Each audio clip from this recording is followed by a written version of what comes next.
DJI is about to launch 2 drones nobody asked for. At least that is what it looks like on paper. Sub 250 gram drones. DJI already has those. Beginner friendly drones. DJI already has those too. Affordable compact cameras that fly. The mini series has been doing that for years, so why does the Lito 1 and Lito X1 actually matter? Because I do not think these are just more drones in an already crowded category. I think DJI is testing something completely different here. And there is one detail in the leaked images that almost every reviewer has missed or misread that changes what these drones actually are. Let me explain. First, what we are working with.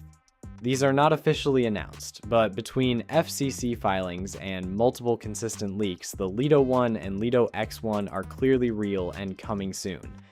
Lito 1, the entry level of the two, a design to remove every possible barrier between picking up a drone and flying it. Approximately 22 gigabytes of internal storage. No SD card required, no accessories needed out of the box. Simple controls, lightweight, basic intelligent modes. Leaked pricing around $330. This is not competing with the Mini 4 Pro or the Mini 5 Pro. This is competing with the question, should I even buy a drone? DJI is trying to answer yes before the person has a chance to talk themselves out of it. Lito X1, a meaningful step up. Approximately 42 gigabytes internal storage.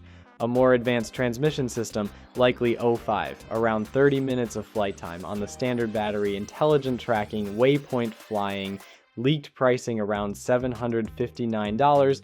That price point puts it close to the upper end of the Mini lineup. Which raises the obvious question, why would someone choose the Lito X1 over a Mini 4 Pro or Mini 5 Pro at a similar price? And the answer is in the camera. Or more specifically, this in one camera detail that nobody is talking about properly. Here is the thing that caught my attention immediately in the leaked images. There is a fisheye camera on top of this drone that we have never seen on a traditional DJI Mini class drone before. Most reviewers looked at it and said, obstacle avoidance sensor, standard stuff, but I do not think that is the full story. And I want to explain my reasoning on the Neo 2. I covered this in depth in a previous video. DJI achieved what most people thought was impossible for a drone that size. Omnidirectional obstacle awareness using a minimal sensor setup. Well, the key was a wide-angle fisheye style camera that could see a much broader field than a traditional forward-facing sensor. Combined with software intelligence, it gave the Neo 2 environmental awareness that punched significantly above its weight class. Now, look at the Lito X1. That fisheye camera on top is not a design detail you put on a $759 beginner drone for aesthetics. And if those 2 black spots visible in the leaked images are LiDAR sensors we're getting, which is exactly what they look like, then this drone may have more sophisticated obstacle sensing than anyone is currently crediting it with. Reviewers are saying, no obstacle avoidance, do not expect it, manage your expectations. I think they are right to be cautious, but I also think they are reading the hardware too conservatively. DJI did something similar on the Neo 2 with limited sensors and smart software. If the Lito X1 has a wide-angle fisheye upward camera plus LiDAR spots, DJI may be doing the same thing again.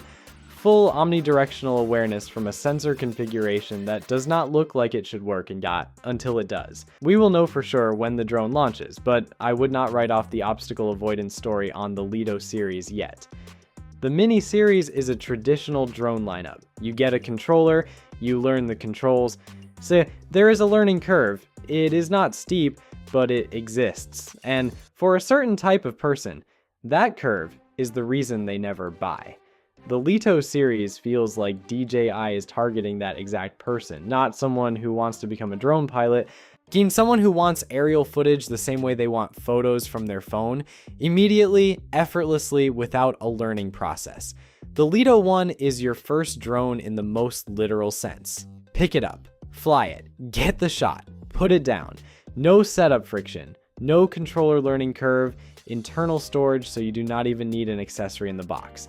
The Lito X1 is your first serious camera drone without the complexity of serious drones.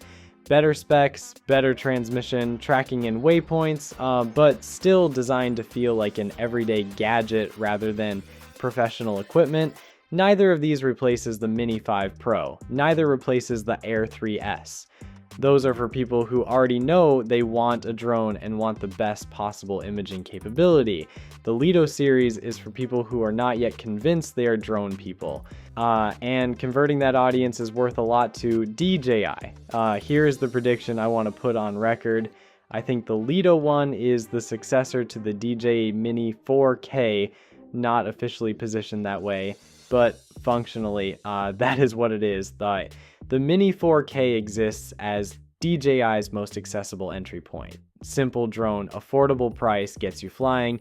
The Lito 1 at $330 with internal storage, simplified controls, and lighter friction. That is the same purpose, rebuilt around a newer philosophy. If the Lito series launches and performs well, I would not be surprised to see the Mini 4K quietly retired. Not replaced by a Mini 4K successor. Replaced by the Lito one as the new definition of what DJI entry level looks like. I will be covering the Lito series the moment more information surfaces and when it launches. I'm in China, so you know what that means for getting hands-on early. Subscribe and hit the bell. And drop in the comments, do you think the Lito series makes sense as a separate category from the Mini lineup? Or is this just more product fragmentation from DJI? I want to know where you stand. The drone market keeps getting more interesting.